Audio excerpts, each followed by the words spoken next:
Hello दोस्तों, नमस्कार। I hope आप अच्छे होंगे। और आज का टॉपिक है क्या तथागत बुद्ध ही महादेव हैं। तथागत बुद्ध यह कर्म कांड के विरोध में थे। महादेव को वेदों में यज्ञ विध्वंसक कहा है। कुछ बौद्ध साहित्य के अनुसार तथागत बुद्ध को यज्ञ विरोधी कहा है, अर्थात उस समय यज्ञ में पशुओं की आहुति दी जाती थी, ऐसा कुछ इतिहासकार लोग कहते हैं। तथागत बुद्ध की तरह महादेव को भी कर्मकांड पसंद नहीं था। चक्रवर्ती सम्राट अशोक ने अखंड जम्बूद्वीप के विभिन्न भागों में बौद्ध धर्म के प्रचार और प्रसार के लिए अरहंत भिक्षु और महास्थवीर नियुक्त किए थे। उनमें से एक प्रचारक का नाम महादेव स्थवीर था। इससे पता चलता है कि महादेव इस नाम का बौद्ध धर्म में अत्यंत महत्व है। तथागत बुद्ध एवं बौद्ध भिक्षु हमेशा जंगल और पहाड़ों में रहते थे, सिर्फ उपदेश के लिए किसी स्थली पर पहुंच जाते थे। महादेव भी हमेशा पहाड़ों पर रहते थे, सिर्फ किसी संकट की घड़ी में वह जनमानस में पहुंच जाते थे। पौराणिक कथाओं के अनुसार महादेव का नाग अर्थात सर्प के साथ संबंध दिखाया है, जबकि तथागत बुद्ध के रक्षक भी नागलोक थे। यह नागलोक बौद्ध धर्म के मुख्य प्रचारक थे। पौराणिक कथाओं में काल्पनिक महादेव और तथागत बुद्ध में कई तरह की समानताएं देखने को मिलती हैं, क्योंकि महादेव का यह पात्र वास्तविक तथागत बुद्ध को सामने रखकर ही बनाया है। कुछ पौराणिक कथाओं के अनुसार महादेव जटाधारी थे, किंतु सारनाथ में तथागत बुद्ध की जो मूर्ति प्राप्त हुई है उससे स्पष्ट होता है कि असली जटाधारी तथागत बुद्ध ही थे। चक्रवर्ती सम्राट अशोक से लेकर कई सारे बौद्ध भिक्षु एवं बौद्ध राजाओं ने तथागत बुद्ध को ही महादेव कहा है।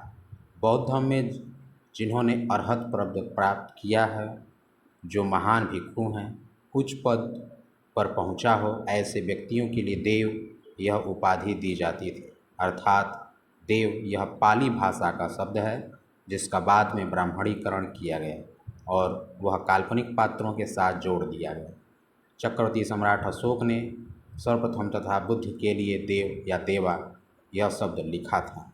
इसका मतलब यह हुआ कि तथागत बुद्ध ही असली महादेव हैं। शंकर या शंकर की जटाओं में बुद्ध, जटाओं वाले बुद्ध के भिक्षुओं को अरहत महादेव शंकर कहा जाता था। इससे ही जाट शब्द बना है।